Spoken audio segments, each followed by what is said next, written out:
Okay, we're going to talk about how to best tune your child's instrument when I'm not there to tune it regularly for you.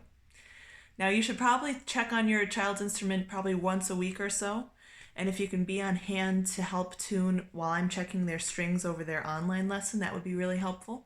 Of course, sometimes you open up the case and the string, there's just a string completely out of tune, and that might be when you want to watch this video and get a refresher on how to tune the instrument.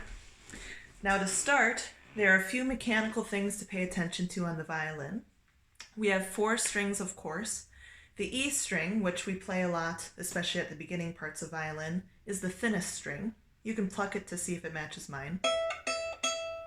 A string is next, D string, and then G. So there are 4 strings tuned by fifths apart from each other. On your child's violin, they'll have 4 tuners on the bottom. I just have the 1 tuner because mine is a little more advanced of an instrument. These are going to be your best friends. They're a very non-evasive way to tune the instrument. Now, if you open up the case and like the D string or the G string is just really loose and you can tell that it's not in the right spot at all, you'll probably need to go up to these pegs. Each of the pegs is attached to one of the strings. You can see how it's wound around. A couple notes about tuning using the pegs. In order to loosen the peg, you have to turn the peg forward. So I'll do that a little bit on the G string. Just turning it forward like that. And if you do it a lot, you can see it gets quite loose. As I work on tightening it, and this is the same for any of the pegs, you need to be pushing into the peg box at the same time as you're tightening it. A lot of the stress and the tension that keeps the pegs in place has to do with whether it's pushed in or coming out. As you're pushing in and tightening it, have some counterweight and some counter pressure on with your other hand on the other side of the peg. So I'm going to work on tuning this G string along with my tuning app, which I'll show you now. So if you can see that over here, I'll explain a little bit about this app in a minute, but I'm going to press on the G to hear what that sounds like, to make sure that my peg will match that.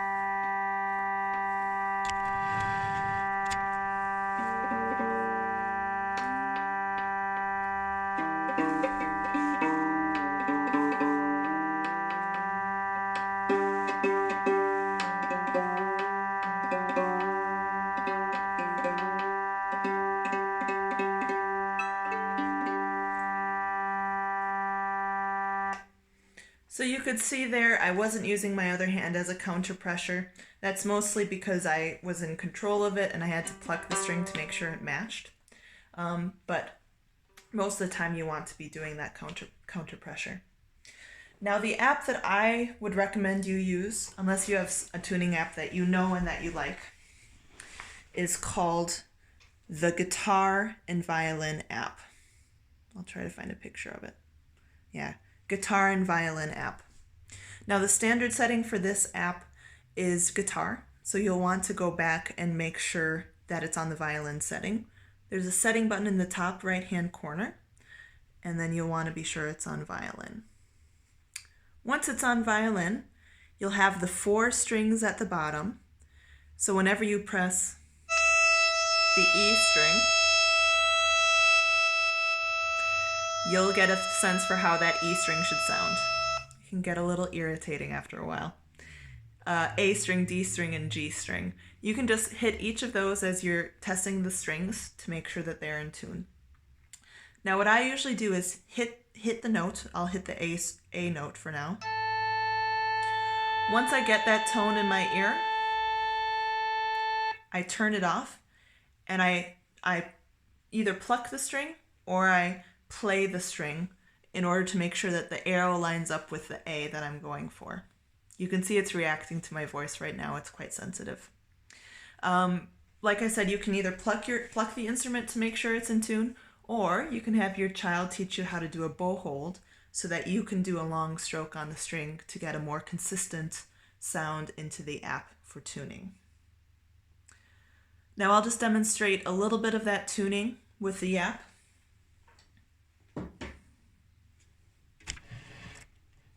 So I'll start with my E string.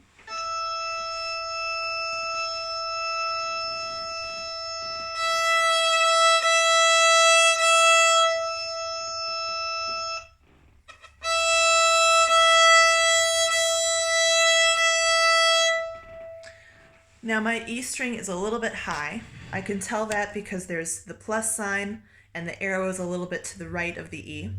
So if that's the case, I would go and loosen my fine tuner. Turn it to the left just a couple turns to make sure it matches. Now that was a little bit too low, and then so I tightened it again to make it a little bit higher. There's definitely some trial and error, and it's something that you get the feel for the more that you do it, and the ear for.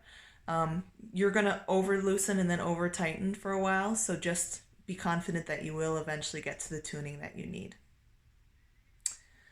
Maybe one other point to think about as you're using the pegs. The pegs should really only be used if the string is really, really loose. In general, I want you to be using the fine tuners as much as possible because these are just much more user-friendly. There's less mistakes that can happen. With the pegs at the top, no matter how loose the string is, you always want to loosen the peg a little bit before you begin tightening it. And remember, as you're tightening it, don't feel like you have to crank really, really fast.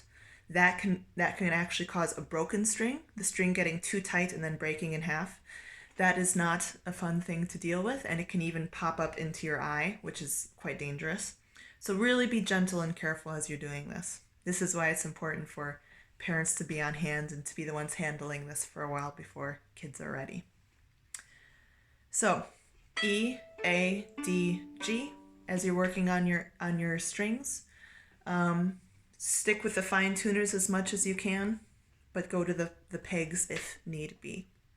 You can email me with any questions. Hopefully this will be helpful for you.